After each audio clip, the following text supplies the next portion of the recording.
fifankafiavana firaisankina io no ery fifankafiavana mahery nossa miafaloko azy isike iray fa malagasy asa miafafoko sy fiadiana iray fa malagasy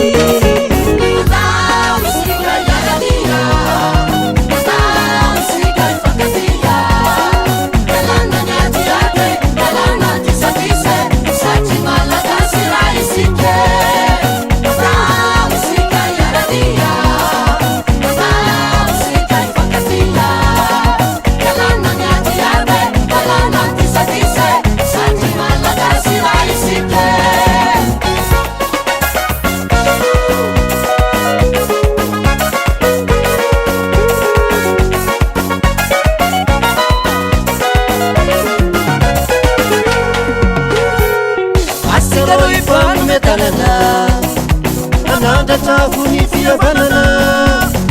akasiraika vaoantsike andamba iaraka iambita imitapetsy lany mamba ny fitamarany no tsara kasiraika vaoantsike andamba iaraka iambita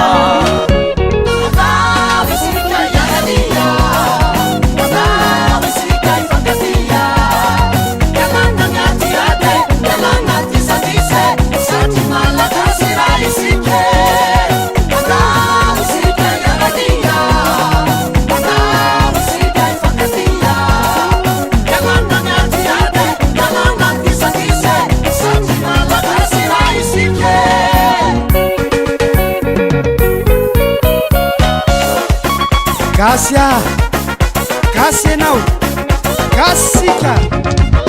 andeha ira tanandratra ny fihavanana malagasy firesakina tsy rahavany ela fitorotanana tena tsekely oy rahafiavanana misy hoe horavana de lasa homemboatra amin'ny tanàna aiaiaiaiaia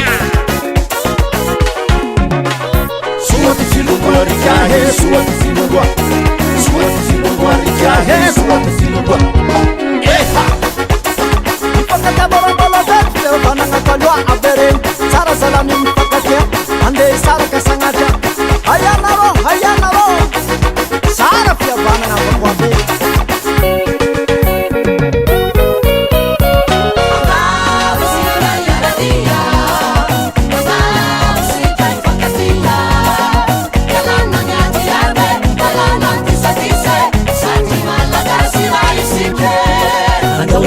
andao iray tsisy miala fakasay miarampotika miakafi fihavanana mafolofanay tanana fisihavanana tondraso farany atsara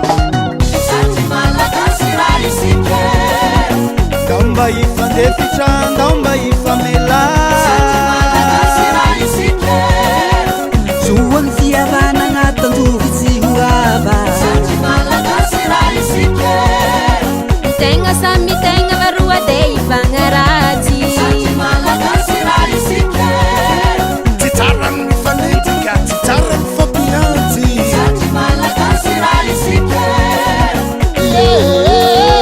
tsara fakatia